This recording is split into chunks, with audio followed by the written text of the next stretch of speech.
A very warm welcome to all my dear students. So myself Shweta, lecturer in Apparel Design and Fabrication Technology from GRWPT Shivamogga. So for today's session of Apparel Production 15FT53T, that is session 4, I will be talking about the various in-process inspections. So the various criteria which we need to check in the in-process inspection. So that we will be discussing. So before going into the actual session, let us revise or let us discuss what we have learned in the previous session. So in the previous session we have learned what is in-process inspection, that is definition, as well as the other two methods of or the other two criteria in process inspection we saw, that is spreading defects or cutting defects, etc. So what is in process inspection? In process inspection antandre the inspection which is been carried out from the start of an garment making till the end of the garment making. ಅಂದರೆ ಸ್ಟಾರ್ಟಿಂಗಿಂದ ಹಿಡ್ಕೊಂಡು ಎಂಡ್ವರೆಗೂ ಮಧ್ಯದಲ್ಲಿ ಬರುವಂಥ ಪ್ರೋಸೆಸ್ನ ಏನು inspect ಮಾಡ್ತೀವಲ್ವ ಅದಕ್ಕೇನಂತೀವಿ ಇನ್ process inspection ಅಂತ ಹೇಳ್ತೀವಿ. ಅದಾದಮೇಲೆ spreading ಡಿಫೆಕ್ಟ್ಸ್ನ ನೋಡ್ತೀವಿ, ಅಂದರೆ ಫ್ಯಾಬ್ರಿಕ್ ಲೇ ಮಾಡಬೇಕಾದ್ರೆ ಯಾವ ರೀತಿ ಮಾಡಬೇಕು, ಅದರ ಒಂದು ಅಲೈನ್ಮೆಂಟ್ ಯಾವ ರೀತಿ ಇರಬೇಕು, ಏನೇನು ಫ್ಯಾಕ್ಟರ್ಸ್ನ ಕನ್ಸಿಡರ್ ಮಾಡಬೇಕು, ಸೊ ಅದ್ರ ಬಗ್ಗೆ ಡಿಸ್ಕಸ್ ಮಾಡಿದ್ವಿ. ಅದಾದಮೇಲೆ ನೆಕ್ಸ್ಟ್ ನಾವು ಕಟ್ಟಿಂಗ್ ಡಿಫೆಕ್ಟ್ಸ್ನ ನೋಡಿದ್ವಿ, ಅಂದರೆ ಈ ಒಂದು ಇಂಪ್ರಾಪ್ರಿಯೇಟ್ ಕಟ್ಟಿಂಗ್ ಟೂಲ್ಸ್ನ ಯೂಸ್ ಮಾಡಿ ಕಟ್ ಮಾಡಿದಾಗ ಯಾವ ರೀತಿ ಎಡ್ಜಸ್ ಇರುತ್ತೆ ಮತ್ತು ಯಾವ ರೀತಿ ಆ ಡಿಫೆಕ್ಟ್ಸ್ನ ಕಂಡುಹಿಡಿಬೇಕು ಮತ್ತು which are the common defects ಅನ್ನೋದನ್ನು ನಾವು ನೋಡಿದ್ವಿ. ಸೊ ಇವತ್ತು in today's session will be learning about the sewing inspection ಅಥವಾ ಸೂಯಿಂಗ್ ಸೆಕ್ಷನಲ್ಲಿ ಯಾವ್ಯಾವ ರೀತಿಯಾದ ಡಿಫೆಕ್ಟ್ಸ್ನ ನಾವು ನೋಡಬೇಕು. ಸೊ ಅದರಲ್ಲಿ ನೋಡಿ first stitching defect. So stitch ಮಾಡಬೇಕಾದ್ರೆ ಈ ಥರ ಹಲವಾರು ಡಿಫೆಕ್ಟ್ಸ್ ಇರುತ್ತೆ, ಇದನ್ನೆಲ್ಲ ನೋಡೋವಂಥದ್ದು, ಮತ್ತು ಇವು ಕಾಮನ್ ಡಿಫೆಕ್ಟ್ಸ್ ಅಂತ ಹೇಳ್ಬೋದು. ನೋಡಿ ಫಸ್ಟ್ ಅದರಲ್ಲಿ ಸ್ಕಿಪ್ಡ್ ಸ್ಟಿಚ್ ಅಂತ ಇದೆ. ಸೊ ಸ್ಕಿಪ್ಡ್ ಸ್ಟಿಚ್ ಅಂದರೆ ಏನು? ಸ್ಟಿಚಿಂಗ್ ಆಗಿರುತ್ತಲ್ವ, ಆ ಸ್ಟಿಚಿಂಗ್ ಏನಾಗಿರುತ್ತೆ, ಆ ಸ್ಟಿಚಸ್ಸು ಸ್ಕಿಪ್ ಆಗಿರುತ್ತೆ. ಒಂದು 4 ಕಡೆ ಒಂದು 4 ಸ್ಟಿಚ್ ಆಗಿದೆ, ಆಮೇಲೆ ಸ್ಕಿಪ್ ಆಗಿ ಮತ್ತೆ ಸ್ಟಿಚ್ ಆಗಿರೋವಂಥದ್ದಾಗಿರ್ಬೋದು. ಸೊ ಅದು ಥ್ರೆಡ್ಡಿಂದ ಆಗಿರುತ್ತೆ, ಅಥವಾ due to wear and tear of machinery or the involvement between the material and the machine, so ಯಾವುದಿಂದಾದರೂ ಆಗಿರ್ಬೋದು. ಆಮೇಲೆ ನೀಡಲ್ ಡ್ಯಾಮೇಜ್, ಇದು ಕೂಡ one of the important and common defect ಅಂತ ಹೇಳ್ಬೋದು. ಸೊ ನೀಡಲ್ ಡ್ಯಾಮೇಜ್ ಅಂದರೆ ಆ ಟಿಪ್ ಒಡೆದೋಗಿರ್ಬೋದು, ಅಥವಾ ನೀಡಲ್ ಸೈಜ್ ಮತ್ತು ಥ್ರೆಡ್ ಸೈಜ್ ಮ್ಯಾಚ್ ಆಗದೇ ಇದ್ದಾಗ, ಅಥವಾ ಸರಿಯಾಗಿ ನೀಡಲ್ನ ಕೂರಿಸದೇ ಇದ್ದಾಗ, or because of the feed damage needle damage ಆಗೋವಂಥ ಸಾಧ್ಯತೆಗಳಿರುತ್ತೆ. ಸೊ ಇದನ್ನು ಕೂಡ ಚೆಕ್ ಮಾಡಬೇಕು. ಆಮೇಲೆ ಥ್ರೆಡ್ ಬ್ರೇಕ್ಸ್. ಸೊ ಏನಿದು ಥ್ರೆಡ್ ಬ್ರೇಕ್ ಅಂತಂದರೆ ಥ್ರೆಡ್ ಕಟ್ ಆಗೋವಂಥದ್ದು. ಅಗೇನ್ ಸರಿಯಾಗಿ ಥ್ರೆಡ್ನ ಅದರ ಗೈಡಲ್ಲಿ ಪಾಸ್ ಮಾಡದೇ ಇದ್ದಾಗ, ಅಥವಾ ಥ್ರೆಡ್ ಥಿಕ್ನೆಸ್ ಜಾಸ್ತಿ ಇದ್ದಾಗ, ನೀಡಲ್ ಐಗೆ ಅದು ಸರಿಯಾಗಿ ಮ್ಯಾಚ್ ಆಗದೇ ಇದ್ದಾಗ, ಮತ್ತು ಆ ಒಂದು ಗಾರ್ಮೆಂಟ್ ಪಾರ್ಟ್ ಮತ್ತು ಥ್ರೆಡ್ಡಿನ ಒಂದು ಥಿಕ್ನೆಸ್ ವೇರಿ ಆದಾಗ, ಸೊ ಥ್ರೆಡ್ ಬ್ರೇಕ್ ಆಗೋಂಥ ಸಾಧ್ಯತೆ ಇರುತ್ತೆ. ಸೊ ಅದನ್ನು ನೋಡಬೇಕು. ಆಮೇಲೆ ಬ್ರೋಕನ್ ಸ್ಟಿಚಸ್ ಅಂದರೆ ಮುರಿದಿರೋ ಅಂಥ stitches. Next seam pucker. So seam pucker ಅಂದರೆ ಆ ಸ್ಟಿಚ್ ಮಾಡಿರ್ತಾರಲ್ವ ಅದೆಲ್ಲ ಒಂದು ಕಡೆ ಹಿಂಗೆ ಎಳ್ಕೊಂಡಂಗೆ ಆಗಿರುತ್ತೆ. ಸೊ ಆ ಡಿಫೆಕ್ಟ್ ಇರ್ಬೋದು. ಮತ್ತು uneven or wrong stitches. So different types of stitches ಇದೆ ಅಲ್ವಾ, ಸೊ ಆ ಪರ್ಟಿಕ್ಯುಲರ್ ಸೀಮ್ಗೆ ಇಂಥ ಸ್ಟಿಚ್ಚೇ ಇರಬೇಕು ಅಂತ ಇರುತ್ತೆ, ಅಥವಾ ಇಂಥ ಒಂದು ಈವನ್ನೆಸ್ ಇರಬೇಕು ಅಂತ, ಅದನ್ನು ರಾಂಗಾಗಿ ಸೆಲೆಕ್ಟ್ ಮಾಡ್ಕೊಂಡಿರ್ಬೋದು. ಸೊ ಇವೆಲ್ಲ ಏನಾಗುತ್ತೆ, ಸ್ಟಿಚಿಂಗ್ ಡಿಫೆಕ್ಟ್ಸ್ ಆಗುತ್ತೆ. ನೆಕ್ಸ್ಟ್ ನೋಡಿ seam grin, seam pucker, pleated seam, wrong stitch density, uneven stitch density, staggered stitch, improperly formed stitch. So ಏನಪ್ಪ ಇದು ಸೀಮ್ ಗ್ರೀನ್? ಸೀಮ್ ಗ್ರೀನ್ ಅಂತಂದರೆ once the garment part is been stitch, ಅಂದರೆ stitch ಆದಮೇಲೆ ಆ ಕಾಂಪೊನೆಂಟ್ಸ್ನ ಹಿಂಗೆ just ಹಿಂಗೆ ಎಳೆದು ನೋಡಿದಾಗ ಒಂದು ಮಧ್ಯದಲ್ಲಿ ಒಂದು ಗ್ಯಾಪ್ ಫಾರ್ಮ್ ಆಗುತ್ತೆ. ಆಮೇಲೆ ಆ ಗ್ಯಾಪಲ್ಲಿ ಆ ಥ್ರೆಡ್ಸ್ನ ನಾವು ಈಸಿಯಾಗಿ ನೋಡ್ಬೋದು. ಅಂದರೆ ಆ ಸೀಮ್ನ ಹಿಂಗೆ ಓಪನ್ ಮಾಡಿ ನೋಡಿದಾಗ ಏನಾಗುತ್ತೆ, ಅದರಲ್ಲಿ ಗ್ಯಾಪ್ ಕಾಣುತ್ತಲ್ವ, ಅದನ್ನು ಸೀಮ್ ಗ್ರೀನ್ ಅಂತ ಕರೀತಾರೆ. ಆಮೇಲೆ ಸೀಮ್ ಪಕ್ಕರ್ ಅಂತಂದರೆ ಈಗಷ್ಟೇ ಹೇಳಿದ್ದೆ, ಸ್ಟಿಚಸ್ ಎಲ್ಲ ಅಥವಾ ಸೀಮ್ ಒಂದು ಕಡೆ ಹಿಂಗೆ ಪೂರ್ತಿಯಾಗಿ ಹಿಂಗೆ ಎಳ್ಕೊಂಡಂಗೆ ಆಗಿರೋವಂಥದ್ದು. ಆಮೇಲೆ ಪ್ಲೀಟೆಡ್ ಸೀಮ್. ಪ್ಲೀಟೆಡ್ ಸೀಮ್ಸ್ ಅಂತಂದರೆ ಆ ಸ್ಟಿಚ್ ಆಗಿರೋವಂಥ ಜಾಗದಲ್ಲಿ ಹಿಂಗೆ ಒಂಥರ ಪ್ಲೀಟ್ ಮಾರ್ಕ್ಸ್ ಇರುತ್ತಲ್ವ, ಆ ಥರ ಸೀಮ್ ಕಾಣುತ್ತೆ. ಆಮೇಲೆ wrong stitch density, so size of the stitch ಅಂದರೆ ರಾಂಗ್ ಆಗಿರೋವಂಥದ್ದು, ಅಥವಾ ಅನ್ಈವನ್, ಒಂದು ದೊಡ್ಡದು ಒಂದು ಚಿಕ್ಕದಾಗಿರೋವಂಥದ್ದು ಆಗಿರ್ಬೋದು. ಆಮೇಲೆ ಸ್ಟ್ಯಾಗರ್ಡ್ ಸ್ಟಿಚ್, ಕೆಲವೊಮ್ಮೆ ನೀವು ನೋಡಿರ್ಬೋದು ಒಂದೇ ಜಾಗದಲ್ಲಿ ಹಿಂಗೆ ಒಂಥರ ಹಿಂಗೆ ಜಿಗ್ಜಾಗ್ ಆಗಿ ಸ್ಟ್ಯಾಗರ್ಡ್ ಆಗಿ ದಪ್ಪಕ್ಕಾಗಿರುತ್ತಲ್ವ ಆ ಸ್ಟಿಚ್ಚು. ಆಮೇಲೆ ಇಂಪ್ರಾಪರ್ಲಿ ಫಾರ್ಮ್ಡ್ ಸ್ಟಿಚಸ್ ಸರಿಯಾಗಿ ಫಾರ್ಮ್ ಆಗದೆ ಇರೋವಂಥದ್ದು, ಒಂದು ಕಡೆ ಕೂತಿರುತ್ತೆ ಒಂದು ಕಡೆ ಹಿಂಗೆ ಎದ್ದಿರೋವಂಥದ್ದು. ಸೊ ಇವೆಲ್ಲ ಕೂಡ ಸ್ಟಿಚಿಂಗ್ ಡಿಫೆಕ್ಟ್ಸಲ್ಲಿ ಬರುತ್ತೆ. ನೆಕ್ಸ್ಟ್ ನೋಡಿ, ಈ ಸೂಯಿಂಗ್ ಏನು ಹೇಳೋದು, ಸೂಯಿಂಗ್ ಡಿಪಾರ್ಟ್ಮೆಂಟಲ್ಲೇ ಸ್ಟಿಚಿಂಗ್ ಕಡೆಯಿಂದನೂ ಕೆಲವು ಡಿಫೆಕ್ಟ್ಸ್ ಇರುತ್ತೆ, ಮತ್ತು ಸೀಮಿಂಗ್ ಡಿಫೆಕ್ಟ್ಸ್ ಅಂತಿದೆ. ಸೊ ಸೀಮ್ ಡಿಫೆಕ್ಟ್ಸ್ ಅಂದರೆ ಏನು, ಒನ್ಸ್ ಸೀಮ್ ಆದಮೇಲೆ, ಸ್ಟಿಚ್ ಆಗಿ ಸೀಮ್ ರೆಡಿ ಆದಮೇಲೆ ಕೂಡ ಕೆಲವೊಂದು ಡಿಫೆಕ್ಟ್ಸ್ ಆಗಿರುತ್ತೆ. ನೋಡಿ, mismatched of adjacent part. So adjacent ಅಂತಂದರೆ ಸೀಮ್ ಪಕ್ಕದಲ್ಲಿ ಮಿಸ್ ಮ್ಯಾಚ್ ಆಗಿರೋವಂಥದ್ದು, ಸರಿಯಾಗಿ ನೀಟಾಗಿ ಪ್ಲೇಸ್ ಮಾಡಿ ಸ್ಟಿಚ್ ಮಾಡಿರೋವಂಥದ್ದಾಗಿರ್ಬೋದು. ಆಮೇಲೆ wrong seam or stitch type, ಹಲವಾರು ಥರದ್ದಾದ ಸೀಮ್ಸ್ ಇದೆ, lapped seam, bound seam, French seam. So ಯಾವುದಕ್ಕೆ ಯಾವ ರೀತಿ ಸೀಮ್ ಇದೆಯೋ ಅದನ್ನೇ ಯೂಸ್ ಮಾಡಿ ಮಾಡಬೇಕು. ಸೊ ಯಾವುದಕ್ಕೋ ಯಾವುದನ್ನು ಮಾಡಿದಾಗ ಆ ಒಂದು ಫರ್ಮ್ನೆಸ್ ಅಥವಾ ಆ ಒಂದು ಜಾಗದಲ್ಲಿ ಆ ಒಂದು ಏನು ಹೇಳೋದು, ಆ ಫರ್ಮ್ನೆಸ್ ಕರೆಕ್ಟಾಗಿ ಇರೋದಿಲ್ಲ. ಸೊ ದಟ್ ಸೀಮ್ ಏನಾಗುತ್ತೆ, ಈಸಿಯಾಗಿ ಓಪನ್ ಆಗಿ ಬರಬಹುದು. ಆಮೇಲೆ ನೋಡಿ, wrong shade of thread used. So ಯಾವುದಕ್ಕೋ ಯಾವುದೋ ಶೇಡ್ ಥ್ರೆಡನ್ನು ಯೂಸ್ ಮಾಡಿದ್ರೆ ಅದು ಕೂಡ ಏನಾಗುತ್ತೆ, ಸೀಮಿಂಗ್ ಡಿಫೆಕ್ಟ್ಸ್ ಆಗುತ್ತೆ, ಒಂಥರ ಎಸ್ಥೆಟಿಕ್ ಲುಕ್ ಹೋಗಿರುತ್ತೆ ಅಂತ ಹೇಳ್ಬೋದು. ಸೊ ದಿಸ್ ಇಸ್ ಅಬೌಟ್ ಸೂಯಿಂಗಲ್ಲಿ ಸ್ಟಿಚಿಂಗ್ ಮತ್ತು ಸೀಮಿಂಗ್ ಡಿಫೆಕ್ಟ್ಸ್. ನೆಕ್ಸ್ಟ್ ಏನಿದೆ ಅಲ್ವ, ಅದು ಅಸೆಂಬ್ಲಿ ಡಿಫೆಕ್ಟ್ಸ್. ಸೊ ಏನಿದು ಅಸೆಂಬ್ಲಿ ಡಿಫೆಕ್ಟ್ಸ್ ಅಂತಂದರೆ, ಒಂದು ಕಾಂಪೊನೆಂಟ್ ಇನ್ನೊಂದು ಕಾಂಪೊನೆಂಟ್ ಜೊತೆ ಅಸೆಂಬಲ್ ಮಾಡಿದಾಗ ಅಥವಾ ಜಾಯಿನ್ ಮಾಡಿದಾಗ ಕೆಲವು ಡಿಫೆಕ್ಟ್ಸ್ನ ನಾವು ನೋಡ್ಬೋದು. ಸೊ ಈ ಅಸೆಂಬ್ಲಿಂಗ್ ಡಿಫೆಕ್ಟ್ಸ್ ಮೇಯ್ನಾಗಿ ಯಾರಿಂದ ಆಗತ್ತಂದರೆ ಆಪರೇಟರ್, ಆ ಒಂದು ಸ್ಟಿಚ್ ಮಾಡ್ತಿರೋರು ಅಥವಾ ಆಪರೇಟರ್ ಅಂತ ಏನು ಹೇಳ್ತೀವಲ್ವ, ಅವರು ಕಾಂಪೊನೆಂಟ್ಸ್ನ ಸರಿಯಾಗಿ ಮ್ಯಾಚ್ ಮಾಡಿ ಏನು ಸ್ಟಿಚ್ ಮಾಡ್ತಾರೆ ಅಥವಾ ಏನು ಒಮಿಟ್ ಅಂದರೆ ಅದನ್ನು ಬಿಟ್ಟು ಮಾಡೋವಂಥದ್ದು. ಸೊ ಅದಕ್ಕೆ ಅಸೆಂಬ್ಲಿ ಅಂದರೆ ಕಾಂಪೊನೆಂಟ್ಸ್ನ ಅಸೆಂಬಲ್ ಮಾಡಿದಾಗ, ಜಾಯಿನ್ ಮಾಡಿದಾಗ ಏನಾದರೂ ಮಿಸ್ಟೇಕ್ ಆಗುತ್ತಲ್ವ, ಅದು ಅಸೆಂಬ್ಲಿ ಡಿಫೆಕ್ಟ್ಸ್ ಅಂತಾರೆ. ಮತ್ತು ಈ ಒಂದು ಡಿಫೆಕ್ಟು ಮೋಸ್ಟ್ಲಿ ಆಪರೇಟರ್ ಕಡೆಯಿಂದ ಆಗಿರೋಂಥದ್ದು. ನೋಡಿ, first one, finished components not correct to size or shape or not symmetrical. So components ಎಲ್ಲ ಫಿನಿಶ್ ಆಗಿದೆ, ಈಗ ಒಂದು ಸ್ಲೀವು ಇನ್ನೊಂದು ಸ್ಲೀವ್ಗಿಂತ ಚಿಕ್ಕದಾಗಿರೋವಂಥದ್ದು ಅಥವಾ ಶೇಪ್ ಸರಿಯಾಗಿ ಅದನ್ನು ಇಟ್ಟು ಸ್ಟಿಚ್ ಮಾಡದೇ ಇದ್ದಾಗ ಒಂಥರ ಅಸಿಮೆಟ್ರಿಕಲ್ ಇರೋಲ್ಲ. ಸಿಮೆಟ್ರಿಕಲ್ ಅಂತಂದರೆ ಸೇಮ್ ಅಂತ ಅನಿಸಲ್ಲ, ಈ ಕಡೆಗೂ ಬೇರೆ ಅನಿಸುತ್ತೆ, ಅಥವಾ ಈ ಸ್ಲೀವ್ಗೂ ಆ ಸ್ಲೀವ್ಗೂ ವ್ಯತ್ಯಾಸಗಳು ಕಂಡುಬರುತ್ತೆ ಅದು. ಆಮೇಲೆ finished garments not to size due from incorrect patterns. So as I told, ಯಾವುದೋ ಬಾಡೀಸಿಗೆ ಯಾವುದೋ ಸ್ಲೀವ್ನ ಅಟ್ಯಾಚ್ ಮಾಡಿರೋದು ಅಂಥದ್ದು, ಯಾವುದೋ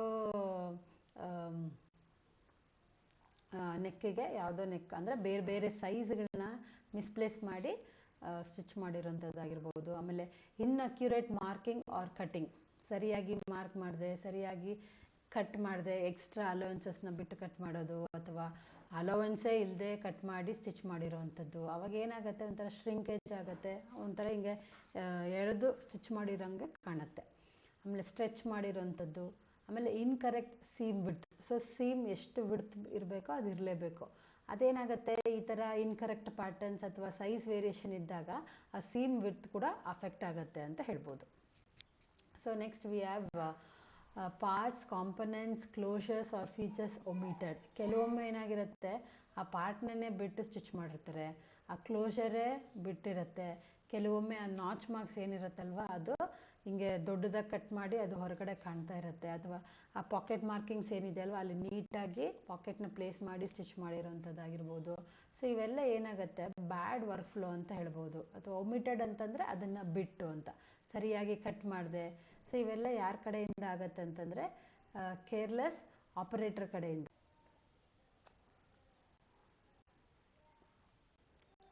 ಸೊ ಇದೆಲ್ಲ ಆಪರೇಟರ್ ಕೇರ್ಲೆಸ್ನೆಸ್ಸಿಂದ ಆಗೋವಂಥ ಡಿಫೆಕ್ಟ್ಸ್. ಆಮೇಲೆ ನೋಡಿ, ಕಾಂಪೊನೆಂಟ್ಸ್ ಆಫ್ ಫೀಚರ್ಸ್ ರಾಂಗ್ಲಿ ಪೊಸಿಷನ್ಡ್, ಸರಿಯಾಗಿ ಪೊಸಿಷನ್ ಮಾಡದೇ ಇರೋದು, ಅಥವಾ ಫೇಸ್ನ ಕೆಳಗಾಕಿ ಅಥವಾ ಅಂದರೆ ವೈಸ್ ವರ್ಸ, ಫೇಸ್ನ ಅಪ್ ಮಾಡೋದು ಅಥವಾ ಕೆಳಗಾಕಿರೋವಂಥದ್ದಾಗಿರ್ಬೋದು, ಸರಿಯಾಗಿ ಮಾರ್ಕ್ ಮಾಡದೇ ಇರೋವಂಥದ್ದಾಗ್ಬೋದು, ಸರಿಯಾಗಿ ಸ್ಟಿಚ್ ಮಾಡೋವಂಥದ್ದಾಗಿರ್ಬೋದು.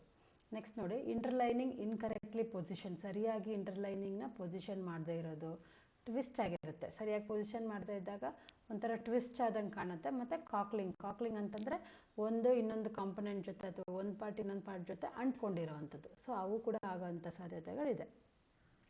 ಅದನ್ನು ಚೆಕ್ ಮಾಡಬೇಕು. ಆಮೇಲೆ ಲೈನಿಂಗ್ ಟೂ ಫುಲ್, ತುಂಬ ಟೈಟಾಗಿ ಅಥವಾ two tight, showing below the bottom of the garment. So this is one of the most common defect ಅಂತ ಹೇಳ್ಬೋದು. ಆ ಒಂದು ಶೆಲ್ ಫ್ಯಾಬ್ರಿಕ್ ಏನಿದೆ ಅಲ್ವಾ, ಅದಕ್ಕಿಂತನೂ ಲೈನಿಂಗ್ ಏನಾಗುತ್ತೆ ಕೆಳಗಡೆ ಕಾಣುತ್ತಾ ಇರೋವಂಥದ್ದು, ಅಥವಾ ಟ್ವಿಸ್ಟೆಡ್ ಒಂಥರ ಸೈಡಲ್ಲಿ ಹಿಂಗೆ ಟ್ವಿಸ್ಟ್ ಆದಂಗೆ ಇರೋವಂಥದ್ದು, ಅಥವಾ ಇನ್ಕರೆಕ್ಟ್ಲಿ ಪ್ಲೀಟೆಡ್ ಒಂಥರ ಹಿಂಗೆ ಪ್ಲೀಟ್ ಅಂತ ಅಂದಂಗೆ ಕಾಣೋದು. ಸೊ ಇವೆಲ್ಲ ಆಪ್ರೇಟರ್ ಕಡೆಯಿಂದ ಆಗುವಂಥ ಮಿಸ್ಟೇಕ್ಸ್. ಆಮೇಲೆ ನೋಡಿ, ಗಾರ್ಮೆಂಟ್ ಪಾರ್ಟ್ಸ್ ಕ್ಲಾಕಿಂಗ್ ಅಂತಂದರೆ ಅಂಟ್ಕೊಳ್ಳೋದು, ಪ್ಲೀಟಿಂಗ್ ಅಂತಂತಂದರೆ ಒಂಥರ ಹಿಂಗೆ ನೆರಿಗೆ ಥರ ಇರೋವಂಥದ್ದು, ಮತ್ತು ಟ್ವಿಸ್ಟ್ ಆಗಿರುತ್ತೆ. ಸೊ ಶೋಯಿಂಗ್ ಬಬಲ್ನೆಸ್ ಆ್ಯಂಡ್ ಫುಲ್ನೆಸ್, ಒಂಥರ ಹಿಂಗೆ ಆ ಗಾರ್ಮೆಂಟ್ನ ವೇರ್ ಮಾಡಿದಾಗ ನೀಟಾಗಿ ಕೂರೋದಿಲ್ಲ, ಒಂಥರ ಹಿಂಗೆ ಉಬ್ಬಿದಂಗೆ ಆಗುತ್ತಲ್ವ ಅದು. Garment parts shaded due to being mixed after cutting. So garment parts shaded due to being after cutting ಅಂತಂದರೆ, ಸೊ ಕಟಿಂಗ್ ಮಾಡಿ ಕಾಂಪೊನೆಂಟ್ಸ್ನ ಇಟ್ಟಿರ್ತಾರಲ್ವ, ಯಾವುದೋ ಸೈಜು ಯಾವುದೋ ಜೊತೆ ಹೋಗಿ ಮಿಕ್ಸ್ ಆಗಿರೋ, ಸೈಜ್ ವೈಸ್ ಇರ್ಬೋದು, ಶೇಡ್ ವೈಸ್ ಇರ್ಬೋದು, ಅಥವಾ ದ ಕಾಂಪೊನೆಂಟ್ಸ್ ಏನು ಹಾಕಿಟ್ಟಿರ್ತಾರಲ್ಲ ಒಂದೊಂದು ಒಂದೊಂದು ಥರ ಮಿಕ್ಸ್ ಆಗಿ ಇರೋವಂಥ ಸಾಧ್ಯತೆಗಳು ಕೂಡ ಇದೆ. ಅದನ್ನು ಸರಿಯಾಗಿ ಚೆಕ್ ಮಾಡಿ ಮಾಡಬೇಕು. ಆಮೇಲೆ ನೋಡಿ, parts in one way fabric in wrong direction. ಅಂದರೆ ಒನ್ ವೇ ಅಂತಂದರೆ ಆ ಡಿಸೈನ್ಸ್ ಒಂದು ಕಡೆ ಇದೆ ಅಂದರೆ ಅದನ್ನು ಯಾವ ರೀತಿ ನೀಟಾಗಿಟ್ಟು ಕಟ್ ಮಾಡಬೇಕು. ಇಲ್ಲಾಂದರೆ ಕೆಳಗಿರೋಂಥ ಡಿಸೈನ್ ಏನಾಗುತ್ತೆ ಮೇಲಿರುತ್ತೆ, ಅಥವಾ ಮೇಲಿರೋಂಥ ಡಿಸೈನ್ ಸೈಡ್ ಕಾಣೋವಂಥದ್ದು. ಆ ಥರ ತಪ್ಪಾಗಿ ಏನು ಮಾಡ್ತಾರೆ, ರಾಂಗ್ ಡೈರೆಕ್ಷನಲ್ಲಿ ಫ್ಯಾಬ್ರಿಕ್ಸ್ನ ಕಟ್ ಮಾಡಿರ್ತಾರೆ. ಆಮೇಲೆ ಮಿಸ್ ಮ್ಯಾಚಿಂಗ್ ಟ್ರಿಮ್ಸ್. ಸೊ ಟ್ರಿಮ್ಮಿಂಗ್ಸ್ ಅಂದಾಗ ಈ ಜಿಪ್ಪರ್ಸು, ಬಟನ್ಸ್ ಆಗಿರ್ಬೋದು, ಸೂಯಿಂಗ್ ಥ್ರೆಡ್ಸ್ ಆಗಿರ್ಬೋದು, ಅದಕ್ಕೆ ಮ್ಯಾಚೇ ಆಗೋದಿಲ್ಲ, ಅದನ್ನು ಯೂಸ್ ಮಾಡಿ ಮಾಡಿರ್ತಾರೆ. ಸೊ ಅಂಥ ಡಿಫೆಕ್ಟ್ಸ್ನ ಕೂಡ ಇನ್ಸ್ಪೆಕ್ಟ್ ಮಾಡಬೇಕಾಗತ್ತೆ. So this is about sewing inspection. So sewing ಇನ್ಸ್ಪೆಕ್ಷನಲ್ಲಿ ಯಾವ್ಯಾವುದಿದೆ, ಸ್ಟಿಚಿಂಗ್ ಇದೆ, ಆಮೇಲೆ ಅಸೆಂಬ್ಲಿ ಇದೆ, ಮತ್ತು ಸೀಮಿಂಗ್ ಇನ್ಸ್ಪೆಕ್ಷನ್ ಇದೆ. So next finishing inspection. So basically finishing ಅಂದರೆ ಏನು, ಗಾರ್ಮೆಂಟ್ ರೆಡಿ ಆದಮೇಲೆ ಅದನ್ನು ಪ್ರೆಸ್ ಮಾಡಬೇಕು, ಅಥವಾ ಅಯನಿಂಗ್ ಮಾಡಬೇಕು, ಅಥವಾ ಫೋಲ್ಡಿಂಗ್ ಮಾಡುವಂಥ ಸಂದರ್ಭದಲ್ಲಿ ಏನೇನು ಪ್ಯಾರಾಮೀಟರ್ಸ್ನ ಇನ್ಸ್ಪೆಕ್ಟ್ ಮಾಡಬೇಕು ಅನ್ನೋದಿದೆ. ನೋಡಿ, ಇಲ್ಲಿ ಏನಾದರೂ ಸ್ಪಾಟ್ ಇದೆಯಾ, ಅಥವಾ ಏನಾದರೂ ಬರ್ಂಟ್ ಆಗಿದೆಯಾ, ಅಥವಾ ಮೆಲ್ಟ್ ಆಗಿದೆಯಾ, ಅಯನ್ ಮಾಡೋವಂಥ ಸಂದರ್ಭದಲ್ಲಿ ಏನಾದರೂ ಸ್ಪಾಟ್ ಕಲೆ ಆಗಿದೆಯಾ, ಅಥವಾ ಸುಟ್ಟಿದೆಯಾ, ಅಥವಾ ಮೆಲ್ಟ್ ಆಗಿದೆಯಾ ಅನ್ನೋದನ್ನು ನೋಡಬೇಕು.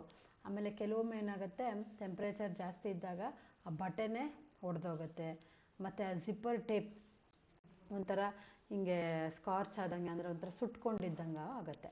ನೋಡಿ, ಇದು one of the common finishing defect ಅಂತ ಹೇಳ್ಬೋದು, flat and nap. So nap ಅಂದರೆ ಏನು, nap is nothing but the texture of the fabric, the outer texture of the fabric. So ಈ ನ್ಯಾಪ್ ಅನ್ನೋದನ್ನು ಎಲ್ಲಿ ಯೂಸ್ ಮಾಡ್ತೀವಿ ಅಂತಂದರೆ, ಈ ಪೈಲ್ ಫ್ಯಾಬ್ರಿಕ್ಸ್ ಇರುತ್ತಲ್ವಾ, ಫಾರ್ ಎಕ್ಸಾಂಪಲ್ ಕಾರ್ಡ್ರೈ ಆಗಿರ್ಬೋದು, ವೆಲ್ವೆಟ್ ಫ್ಯಾಬ್ರಿಕ್ಸ್ ಇದೆ ನೋಡಿ. ಸೊ ಅದರಲ್ಲೆಲ್ಲ ಏನಾಗಿರುತ್ತೆ ಅಂದರೆ, ಆ ಒಂದು ಫೈಬರ್ಸ್ ಎಲ್ಲ ಒಂಥರ ಪ್ರೊಟ್ರೂಡ್ ಆಗಿ ಒಂಥರ ರೇಸ್ಡ್ ಎಫೆಕ್ಟ್ ಇರುತ್ತಲ್ವ, ಅದನ್ನು ಅಯನ್ ಮಾಡಿದಾಗ ಅಂಥ ಬಟ್ಟೆಗಳಿಗೆ ಐರನ್ ಮಾಡಬಾರ್ದು, ಅಥವಾ ಹಿಂದುಗಡೆಯಿಂದ ಅಯನ್ ಮಾಡಬೇಕು, ಅಥವಾ ಒಂದು ಕಾಟನ್ ಬಟ್ಟೆನ ಹಾಕಿ ಅಯನ್ ಮಾಡಬೇಕು ಅಂತ ಇರುತ್ತೆ. ಡೈರೆಕ್ಟಾಗಿ ಹೈ ಟೆಂಪ್ರೇಚರ್ ತೊಗೊಂಡೋಗಿ ಇಟ್ಟಾದಾಗ ಏನಾಗುತ್ತೆ, ಆ ಬಟ್ಟೆ ಆ ಒಂದು ಥಿಕ್ನೆಸ್ ಏನಿದೆ ಅಲ್ವ, ಅದು ಫ್ಲ್ಯಾಟ್ ಆಗಿ ಹೋಗೋವಂಥ ಚಾನ್ಸಸ್ ಇರುತ್ತೆ. ಸೊ ಅದು. ಆಮೇಲೆ ಚೇಂಜ್ ಇನ್ ಕಲರ್, ಇದು ಕಾಮನ್ ಡಿಫೆಕ್ಟ್ ಅಲ್ವಾ. ಸೊ ಟೆಂಪ್ರೇಚರ್ ಆ ಪರ್ಟಿಕ್ಯುಲರ್ ಗಾರ್ಮೆಂಟ್ಗೆ ಸೆಟ್ ಆಗದೆ ಇದ್ದಾಗ ಏನಾಗುತ್ತೆ, ಎಸ್ಪೆಷಲಿ ಡಾರ್ಕ್ ಕಲರ್ಸ್ ಸಡನ್ನಾಗಿ ಕಲರ್ ಚೇಂಜ್ ಆಗೋದು, ಅಥವಾ ಫೇಡ್ ಆಗೋದು, ಒಂಥರ ವೈಟಿಶ್ ಆಗೋವಂಥದ್ದು. ಸೊ ಅದನ್ನೆಲ್ಲ ಚೆಕ್ ಮಾಡಬೇಕಾಗತ್ತೆ. ನೆಕ್ಸ್ಟ್ ನೋಡಿ, ಲೈನಿಂಗ್ ಡಿಫೆಕ್ಟ್. ಸೊ ಏನಿದು ಲೈನಿಂಗ್ ಡಿಫೆಕ್ಟ್, ಲೈನಿಂಗ್ ಡಿಫೆಕ್ಟನ್ನು ಕೂಡ ನೋಡಬೇಕು. ತುಂಬ ಒಂಥರ ಹಿಂಗೆ ಎಳ್ಕೊಂಡಂಗಿದೆಯಾ, ಅಥವಾ ಪ್ಲೀಟ್ ಆದಂಗಿದೆಯಾ, ಅಥವಾ ಆ ಶೆಲ್ ಫ್ಯಾಬ್ರಿಕ್ಕಿಗೆ ಅಂಟ್ಕೊಂಡಂಗಿದೆಯಾ ಅಂತ ಚೆಕ್ ಮಾಡಬೇಕು. ಆಮೇಲೆ ಅದು ಯಾವಾಗತ್ತೆ ಅಂದರೆ ಪ್ರೆಸ್ ಮಾಡಿದಾಗ ಆಗುತ್ತೆ, ಲೈನಿಂಗ್ ಕೂಡ ಅಫೆಕ್ಟ್ ಆಗೋ ಸಾಧ್ಯತೆಗಳಿದೆ. Next, shrinkage due to heat and moisture. So the garment might shrink for the high heat and moisture. So we have to be careful. Incorrectly folding. See, for incorrectly folding ಅಂದಾಗ each garment has its own method of folding. ಹೌದಾ, ಅದನ್ನು ಆ ರೀತಿಯೇ fold ಮಾಡಬೇಕು. ಶರ್ಟ್ನ ಸುಮ್ಮನೆ ಹಿಂಗೆ fold ಮಾಡಿಡೋದು, ಅಥವಾ ಟ್ರೌಷರ್ನ ಹಿಂಗೆ ಒಂಥರ ಸರಿಯಾಗಿ ಫೋಲ್ಡ್ ಮಾಡದೇ ಇದ್ದಾಗ ಏನಾಗುತ್ತೆ, ಆ ಒಂದು ನೀಟ್ ಅಪಿಯರೆನ್ಸ್ ಇರೋದಿಲ್ಲ. ಈಗ ಟ್ರೌಷರ್ಗೆಲ್ಲ ನೋಡಿ, ಆ ಕ್ರೀಸ್ ಲೈನ್ ಇರುತ್ತಲ್ವ, ಆ ಕ್ರೀಸ್ ಲೈನ್ನ ಇಟ್ಕೊಂಡೆ ಫೋಲ್ಡ್ ಮಾಡಬೇಕು. ಮತ್ತು ಶರ್ಟ್ನ ಕಾಲರ್ ಮೇಲೆ ಬಂದು ಅದಕ್ಕೆ ಮೆಥಡ್ಸ್ ಇರುತ್ತಲ್ವ, ಅದೇ ರೀತಿಯೇ ಮಾಡಬೇಕು. ಅದು ಕರೆಕ್ಟಾಗಿದೆಯಾ ಅಂತ ಚೆಕ್ ಮಾಡ್ಕೋಬೇಕು.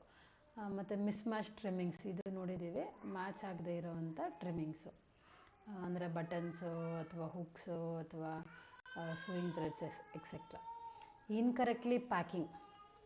ಸೊ ಈ ಗಾರ್ಮೆಂಟ್ಗೆ ಈ ಸೈಜಿನ ಪಾಲಿ ಬ್ಯಾಗೇ ತಗೋಬೇಕು ಅಂತ ಇರುತ್ತೆ, ಅಥವಾ ಇದಕ್ಕೆ ಇಂಥ ಬಾಕ್ಸಸ್ ಎಲ್ಲ ಇಡಬೇಕು ಅಂತ. ಸೊ ಆ ಇನ್ಸ್ಟ್ರಕ್ಷನ್ನ ಫಾಲೋ ಮಾಡಿದ್ರೆ ಇನ್ಕರೆಕ್ಟಾಗಿ ಪ್ಯಾಕ್ ಮಾಡಿದಾಗ ಏನಾಗುತ್ತೆ, ಅದು ಕೂಡ ಒಂದು ಫಿನಿಶಿಂಗ್ ಡಿಫೆಕ್ಟ್ ಆಗುತ್ತೆ, ಅಥವಾ ಪ್ರೆಸ್ ಮಾಡೋವಂಥ ಸಂದರ್ಭದಲ್ಲಿ ಆ ಒಂದು ಡಿಫೆಕ್ಟ್ನ ನೋಡ್ಬೋದು.